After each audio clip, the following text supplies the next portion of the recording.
नमस्कार, स्वागत है आपका इंडिया न्यूज बिजनेस पर और मैं हूं आपके साथ दीक्षा राठौर। आइए नजर डालते हैं आज की टॉप 10 खबरों की ओर। अब आप केवल 1 घंटे 20 मिनट में अयोध्या पहुंच सकेंगे। जी हां, राम मंदिर प्राण प्रतिष्ठा से पहले पीएम नरेंद्र मोदी ने अयोध्या के महर्षि वाल्मीकि इंटरनेशनल एयरपोर्ट का उद्घाटन किया था। वहीं कैबिनेट ने इसे इंटरनेशनल एयरपोर्ट का दर्जा दिया था। अब एयरलाइन कंपनी इंडिगो ने अयोध्या को अपनी 86वीं घरेलू डेस्टिनेशन घोषित कर दिया है। साथ ही नई दिल्ली से अयोध्या के लिए डायरेक्ट फ्लाइट शुरू कर दी गई है। ये फ्लाइट रोजाना नई दिल्ली से अयोध्या के लिए उड़ान भरेगी। इस फ्लाइट के जरिए राम भक्त महज 1 घंटे 20 मिनट में अयोध्या धाम पहुंचेंगे। 10 जनवरी से रोजाना फ्लाइट दिल्ली से सुबह 11:55 पर रवाना होगी और ये दोपहर 1:15 बजे अयोध्या पहुंचेगी। वहीं फ्लाइट 1:45 बजे अयोध्या से रवाना होगी और 3 बजे दिल्ली पहुंचेगी। साथ ही आपको बता दें कि इंडिगो के ग्लोबल सेल्स हेड ने कहा कि हम दिल्ली से अयोध्या के लिए ऑपरेशन शुरू करने पर बेहद खुश हैं। आने वाले हफ्तों में हम मुंबई और अहमदाबाद को भी इस पवित्र नगरी से जोड़ेंगे। एनएसओ यानी नेशनल स्टैटिक ऑफिस ने 5 जनवरी को एक एस्टिमेटेड रिपोर्ट तैयार की थी। इस रिपोर्ट के अकॉर्डिंग अगर हम बात करें तो एनएसओ ने करंट फाइनेंशियल ईयर जो कि 31 मार्च 2024 को खत्म हो जाएगा, इस टाइम पीरियड में भारत की जो जीडीपी का ग्रोथ रेट का अनुमान लगाया है वो 7.3% का लगाया है।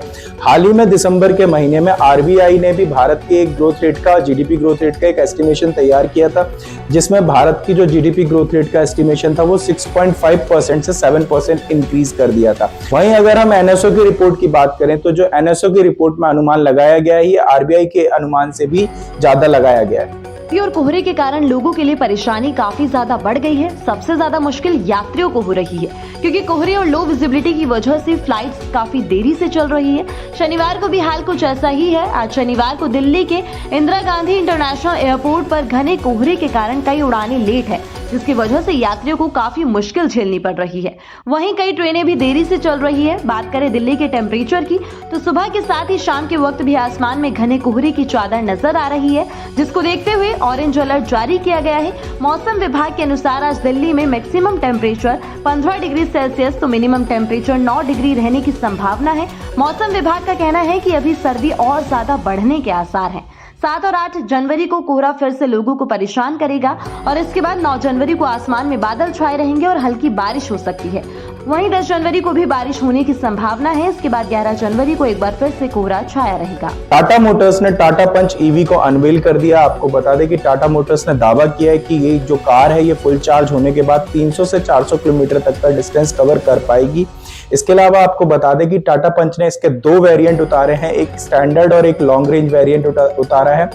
और ये जो टाटा पंच की ईवी है इसकी एडवांस बुकिंग भी शुरू हो गई है। अगर आप इसकी एडवांस बुकिंग कराना चाहते हैं तो 21,000 रुपए का मिनिमम टोकन अमाउंट पे करके आप एडवांस बुकिंग करा सकते हैं। साथ ही आपको बता दें कि अगर हम इस कार के रेंज की बात करें तो जो प्राइस रेंज एस्टिमेट की गई है वो 10 लाख रुपए से लेके 13 लाख रुपए के बीच में एक्स शोरूम प्राइस पे इसकी वैल्यू जो है वो एस्टिमेट की गई है।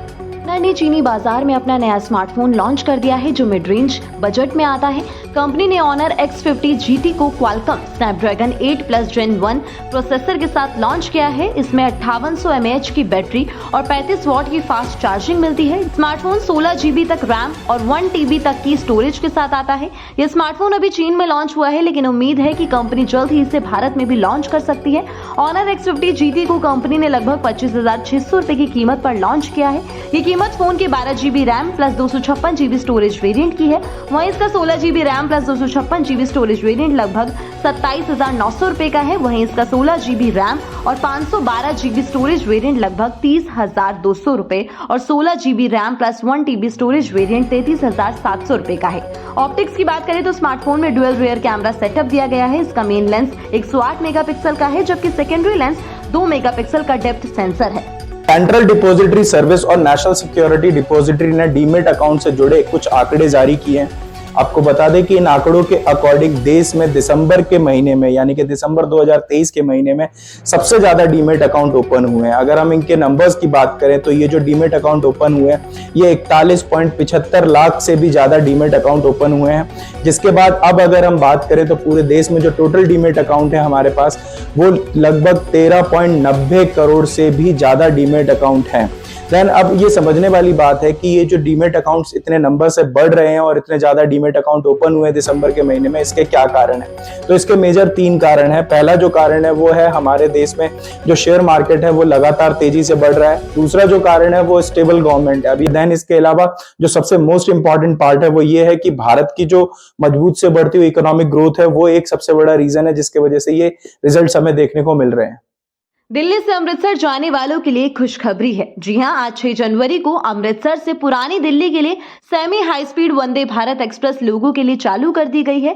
ये अपने समय मुताबिक 6 जनवरी सुबह 8:20 पर पटरी पर दौड़ गई है। 447 किलोमीटर का सफर तय करते हुए ये ट्रेन यात्रियों को सबसे कम समय यानी कि करीब 5.5 घंटे में पुरानी दिल्ली पहुंचाएगी, जबकि अमृतसर से दिल्ली तक पहुंचने के लिए शताब्दी 6 घंटे का समय लेती है और दूसरी ट्रेनें 7 से 7.5 घंटे का समय लेती है।